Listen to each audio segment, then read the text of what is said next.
नमस्कार, जन टीवी देख रहे हैं आप। मैं श्वेता शर्मा आपके साथ। खबरों की शुरुआत से पहले एक नजर डालेंगे अभी की हेडलाइंस पर। पीएम मोदी और शी जिनपिंग के बीच बैठक, तियानजिन के होटल में मीटिंग, शिखर सम्मेलन में होंगे शामिल।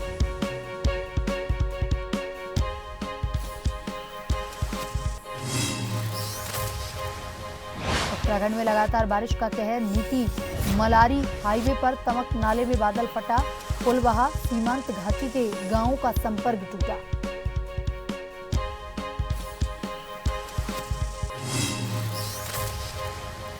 कैबिनेट मंत्री गणेश जोशी का मसूरी दौरा, क्षेत्र में सीवर लाइन कार्यों का किया निरीक्षण, अधिकारियों को तेजी से कार्रवाई के निर्देश।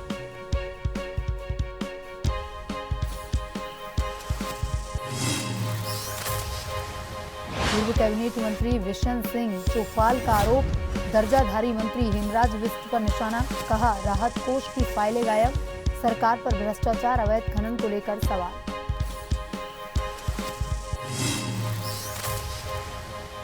देशभर में राधा अष्टमी की धूम, मथुरा बरसाने में राधा रानी जन्मोत्सव की धूम, मंदिरों में की गई विशेष सजावट, भक्ति व आनंद में डूबे देश विदेश से आए हजारों श्रद्धालु।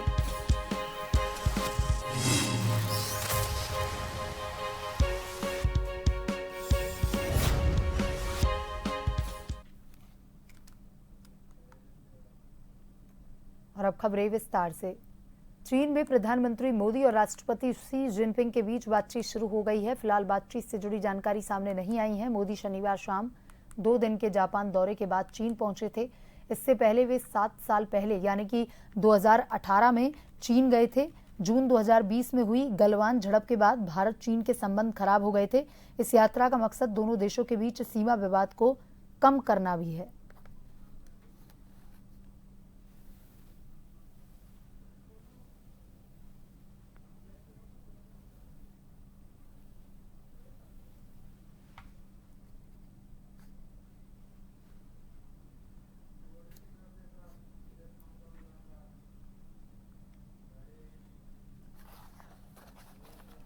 और इसी खबर पर ज्यादा जानकारी के साथ विदेश मामलों के जानकार डॉक्टर करोड़ी सिंह जी फोन लाइन पर जुड़ चुके हैं। डॉक्टर करोड़ी जी, 7 साल बाद यानी कि 2018 के बाद ये मुलाकात प्रधानमंत्री नरेंद्र मोदी और चीनी राष्ट्रपति के बीच हो रही है। कितनी अहम है ये मुलाकात? देखिए, ऐसा है कि भारत के प्रधानमंत्री कोई द्विपक्षीय मीटिंग को लेके नहीं जा रहे हैं। एक बहुपक्षीय संगठन एससीओ है, उसकी समिट में जा रहे हैं। लेकिन जिस तरीके की ये समिट उभर रही है, जिसमें 2 दर्जन से ज्यादा दुनिया के लीडर आ रहे हैं, लेकिन दुनिया की नजर अभी द्विपक्षीय मुद्दों पे है जो साइडलाइंस में है, विशेष रूप से पुतिन और शी जिनपिंग की और मोदी और शी जिनपिंग की मीटिंग को लेके लोगों का अटेंशन है। और भारत की दृष्टि से, भारत के जो सरोकार हैं उनको एड्रेस करने की दृष्टि से एससीओ से कहीं ज्यादा ये द्विपक्षीय मीटिंग है, ये महत्वपूर्ण है। और भारत के चीन के साथ 2 सरोकार हैं। एक तो बॉर्डर डिस्प्यूट है और उसको लेके कुछ मैकेनिज्म पे ऑलरेडी काम हो चुका है, पर्याप्त होमवर्क हो चुका है और 2 अलग अलग फ्रेमवर्क बना रहे हैं। अभी तक तो एक था कि स्पेशल रिप्रेजेंटेटिव की मीटिंग होती थी जो पिछले कजान में प्रधानमंत्री मोदी ने और शी जिनपिंग ने तय किया था। उसमें चाइना की तरफ से वहां के विदेश मंत्री और हमारे नेशनल सिक्योरिटी एडवाइजर हैं। लेकिन वो स्थिति अब आगे बढ़ के 2 अलग फ्रेमवर्क, एक तो बॉर्डर को मैनेज कैसे किया जाए इसको लेके है, दूसरा है बॉर्डर प्रॉब्लम को रिजोल्व कैसे किया जाए। इसके लिए 2 अलग फ्रेमवर्क करके इसको जो मैकेनिज्म बनी थी कजान में उसको एक्सपेंड कर रहे हैं। तो ये तो एक संतोषजनक प्रगति है। लेकिन भारत का जो अब महत्वपूर्ण सरोकार है वो व्यापार को लेके है और चाइना और भारत के साथ जो व्यापार है वो चीन के फेवर में बहुत ज्यादा है। भारत के साथ बहुत ज्यादा डेफिसिट चल रहा है और भारत को अभी चीन से फिर व्यापार बढ़ाने की जरूरत है, बढ़ा भी रहा है, लेकिन इसका संतुलन कैसे बनाया जाए, इसकी मैकेनिज्म अभी तक उभर के नहीं आई है। और मुझे नहीं लगता कि इस मीटिंग के दौरान भी कोई ऐसी मैकेनिज्म उभर के सामने आएगी। ये दो तो भारत के प्रत्यक्ष सरोकार हैं। इसके अलावा जो वैश्विक मुद्दे हैं उसमें चीन और भारत दोनों मिलके किस तरह से जो चुनौतियां आ रही हैं दुनिया से, उनको किस तरह से एड्रेस करें, किस तरह से उनसे डील करें। और विशेष रूप से जो अब विश्व अर्थव्यवस्था उभर कर सामने आ रही है, जिसमें ट्रंप की टैरिफ पॉलिसी और दूसरे देशों का भी जो अर्थव्यवस्था को लेकर भूमिका है, उसमें दोनों देश मिलकर क्या कर सकते हैं। इसके अतिरिक्त नई तकनीकी आ रहा है, उसमें भारत और चीन कितना सहयोग कर सकते हैं, उसको लेके भारत की बहुत संवेदनशीलता है, क्योंकि भारत के सुरक्षा संबंधी कंसर्न है चीन के साथ लेटेस्ट टेक्नोलॉजी और इमर्जिंग टेक्नोलॉजी में सहयोग करने की दृष्टि से। तो निश्चित रूप से भारत के लिए ये महत्वपूर्ण है। लेकिन अंत में मैं ये कहूंगा कि ये जो बहुत बड़ी तिकड़ी है, ट्रिनिटी है, पुतिन, शी जिनपिंग और मोदी, अगर ये त्रिमूर्ति मिल जाए तो पूरी दुनिया में चमत्कारिक परिवर्तन कर सकती है। और मुझे लगता है कि उस दिशा में कहीं न कहीं कोई कदम उठाए जाएंगे, जिससे पूरी दुनिया की जो व्यवस्था है वो न्याय पर आधारित और एक फेयरनेस के साथ दुनिया आगे बढ़े। जी, तमाम जानकारी के लिए धन्यवाद डॉक्टर करोड़ी सिंह जी।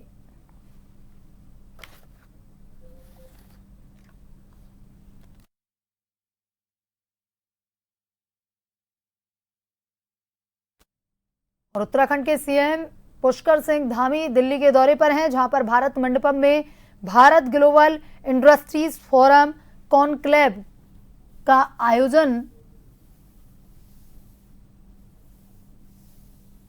कॉन्क्लेव कार्यक्रम में सीएम पुष्कर सिंह धामी होंगे शामिल। 6 बजे पहुंचेंगे खटीमा, उधम सिंह नगर में करेंगे रात्रि विश्राम। उत्तराखंड के सीएम पुष्कर सिंह धामी का दिल्ली दौरा। भारत मंडपम में Bharat global industries forum conclave कार्यक्रम में सीएम पुष्कर सिंह धामी होंगे शामिल। 6 बजे पहुंचेंगे खटीमा, उधम सिंह नगर में करेंगे रात्रि विश्राम।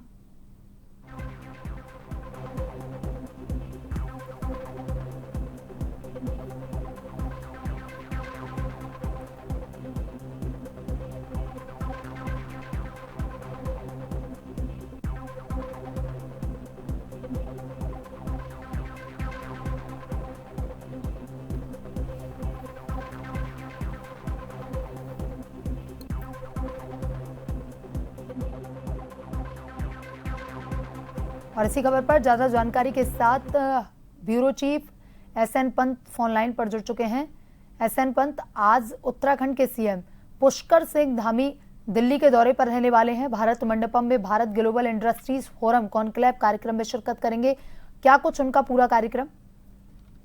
बिल्कुल श्वेता, आपको बताना चाहूंगा, उत्तराखंड के मुख्यमंत्री पुष्कर सिंह धामी का दिल्ली प्रवास का आज तीसरा दिन है और अभी वर्तमान में वो भारत मंडप में जो आयोजित कार्यक्रम है ग्लोबल इंडस्ट्री फोरम कॉन्क्लेव में हिस्सा ले रहे हैं, वहां पर मौजूद हैं। और इसके अलावा आज उनका 12:25 पर दिल्ली निवास लौटने का कार्यक्रम है।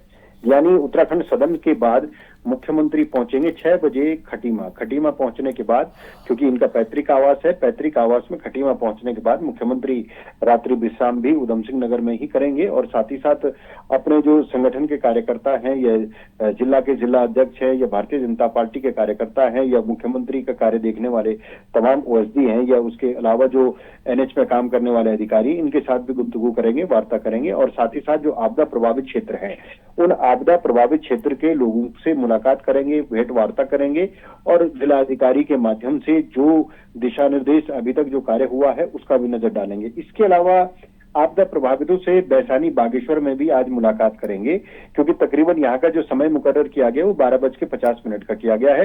राहत और बचाव कार्यों का जो स्थलीय निरीक्षण है उसको मुख्यमंत्री जिलाधिकारी बागेश्वर के साथ करेंगे। और नगरा तराई खटीमा क्षेत्र में 4:45 पर मुख्यमंत्री उधम सिंह नगर पहुंचेंगे और आज रात्रि विश्राम वहीं करेंगे।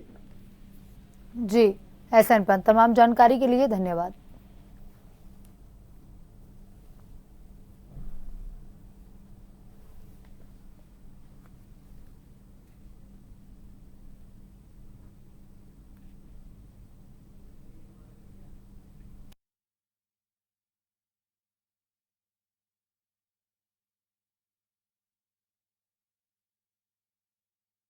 कैबिनेट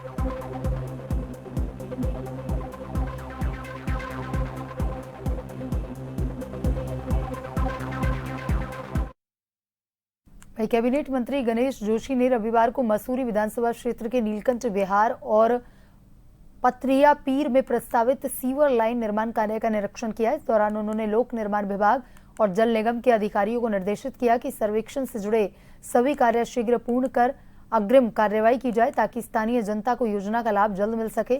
मंत्री ने अधिकारियों को चक्खूवाला और इंदिरा कॉलोनी में भी सीवर लाइन बिछाने के कार्य को प्राथमिकता के आधार पर शुरू करने के निर्देश दिए। उन्होंने कहा कि प्रदेश सरकार जनता की मूलभूत सुविधाओं के विकास के लिए प्रतिबद्ध है।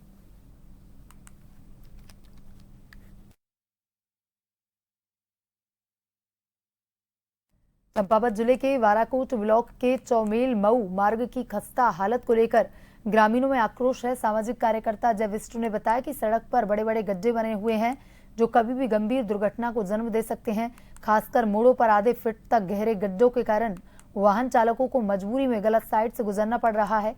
उन्होंने कहा कि चौमेल क्षेत्र की लगभग सभी सड़कें जर्जर हैं, जिनमें चौमेल रेगरू सड़क की स्थिति बेहद खराब है। अजय विष्णु ने लोक निर्माण विभाग से जल्द सड़क के गड्ढे भरने, मरम्मत कराने की मांग भी की है ताकि संभावित दुर्घटनाओं को टाला जा सके।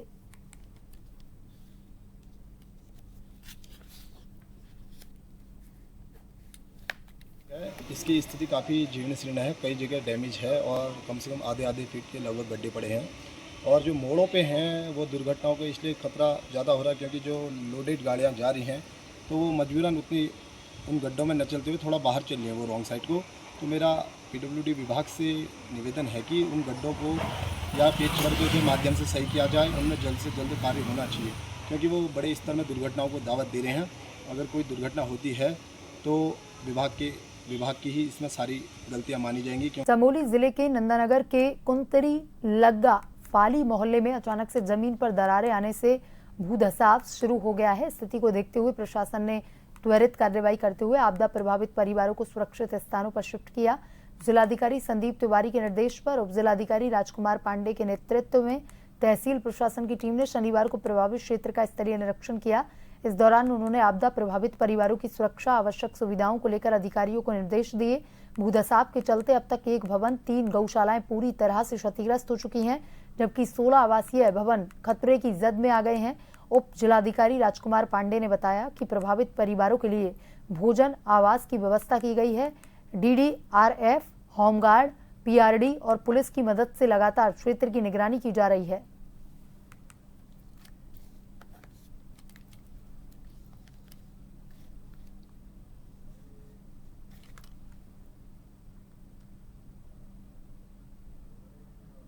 उत्तराखंड भाजपा के वरिष्ठ नेता और पूर्व कैबिनेट मंत्री विशन सिंह चौहान ने पार्टी के ही दर्जाधारी मंत्री हेमराज बिष्ट पर गंभीर आरोप लगाए। उन्होंने कहा कि राहत कोष से जुड़ी कई अहम फाइलें गायब कर दी गईं। चौहान ने भ्रष्टाचार, जनता के पैसों के दुरुपयोग और अवैध खनन के मामलों में भी सरकार पर सवाल खड़े किए हैं। उन्होंने कहा कि जनता पूछ रही है कि आखिर इन गड़बड़ियों के लिए जिम्मेदार कौन है।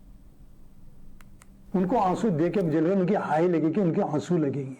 ऐसे गरीब जो आदमी के आंसू होते हैं ना, वो तो लोहे को भी भस्म करते हैं।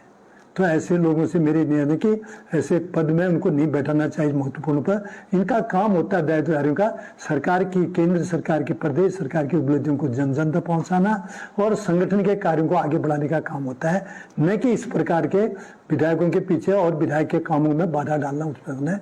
तो ऐसे आदमियों को तत्काल इस पद से हटाना चाहिए।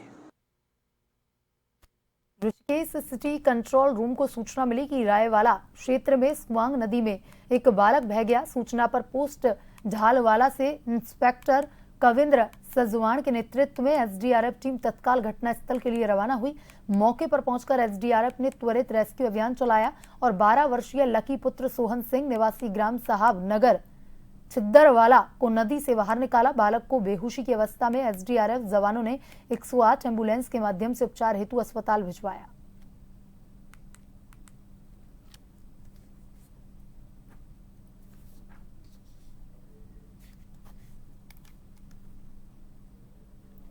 सीमांत घाटी में देर रात करीब 2 बजे तमक नाले में बादल फटने से जल प्रलय जैसी स्थिति पैदा हो गई। अचानक आई इस तबाही ने VRO द्वारा बनाए गए दर्जनों गांवों को जोड़ने वाले मुख्य पुल पूरी तरह से क्षतिग्रस्त हो गया। पुल टूटने के बाद क्षेत्र के लोगों की आवाजाही थम गई। दोनों ओर वाहनों की लंबी कतारें लग गई। हालांकि आसपास के गांवों से किसी जनहानि की खबर नहीं आई, लेकिन घटना के बाद लोगों में दहशत का माहौल है। स्थानीय लोग शासन प्रशासन से वैकल्पिक पुल की व्यवस्था जल्द से जल्द करवाने की गुहार लगा रहे हैं।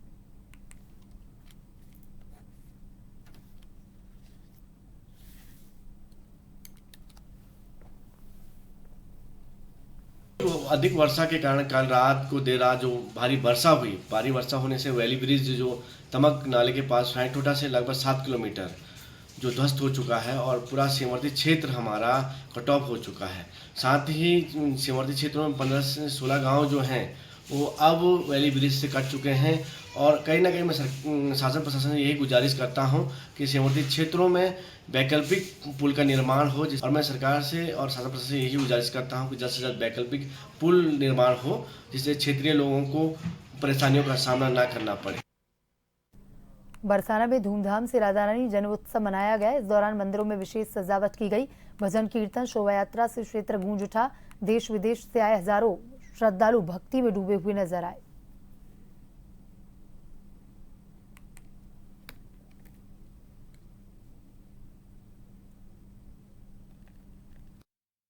धूम मची हुई है। सुबह 4 बजे जो है लाडली जी का पंचामृत से अभिषेक किया गया, जिसके बाद देखिए लोगों का जो है जनसैलाब लाडली जी को जन्मदिन की बधाई देने के लिए यहाँ पे पहुंचा हुआ था। आप मेरे पीछे देखेंगे कि बरसाना में किस तरह से जो है भक्तों का जो है एक जनसैलाब यहाँ पे लाडली जी के महल में उमड़ रहा है। और यहाँ पे लाडली जी के जो है वन वे व्यवस्था के तहत यहाँ पे सभी जो भक्तों को जो है लाडली जी को जन्मदिन की बधाई देने के लिए यहाँ पे पहुंचे हुए हैं, उन सभी को जो है जो दर्शन कराए जा रहे हैं। आप यहाँ पे देखेंगे कि पूरा जो मंदिर प्रांगण है, जो नंदगांव और जो बरसाना की जो बधाई जो यहाँ पे संयुक्त रूप से होती है, उसको सुनने के लिए यहाँ पे उत्सुक नजर आ रहा है। आप मेरे पीछे देखेंगे नंदगांव और बरसाना का जो है समाज है, यहाँ पे लाडली जी को जन्म की जो है बधाई यहाँ पे गा के सुनाएंगे। और वहीं मैं आपको खास बात बता कि जो है राधा रानी के जन्म के बाद ही नंदगांव से सर्वप्रथम यहाँ पे बधाई का जो है देने के लिए यहाँ पे सिलसिला जारी रहता है। यहाँ पे नंदगांव और बरसाना की समाज है।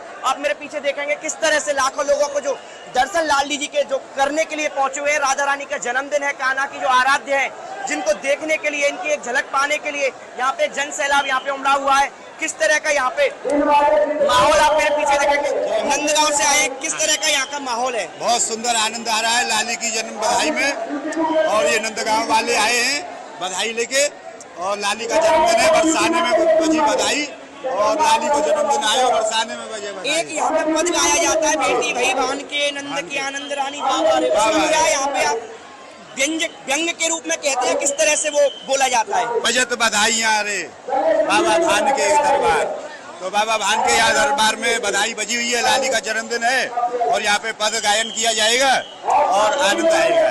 देखिए यहाँ पे पद गायन किया जाएगा और आनंद आएगा, ऐसा यहाँ पे नंदगांव के लोगों का कहना है। बेहद खूबसूरत यहाँ पे जो उल्लास यहाँ पे लाडली जी के घर पे, जो राधा रानी के घर पे देखने को मिल रहा है। और आप मेरे पीछे देखेंगे यहाँ पे जो बधाई का जो है गायन शुरू हो चुका है। यहाँ पे नाचत दे दे तारिया हो सुकुमार, उबरज की नारिया सुकुमार। जो है नंदगांव के जो ग्वाले जो आते हैं वो आपस में, क्योंकि यहाँ का जो महत्व मैं बताऊं आपको, नंदगांव के लोग अपने आप को ग्वाला कहते हैं और जो बरसाना के जो लोग हैं वो अपने आप को गोपी का दर्जा अपने यहाँ पे देते हैं। तो आपस में छीटा खस्सी यहाँ पे देखने को मिलती है। सुमित सोत्रिय, जन टीवी, बरसाना। बुलेटिन में अभी तक के लिए इतना ही। बने रहिए जन टीवी के साथ। नमस्कार।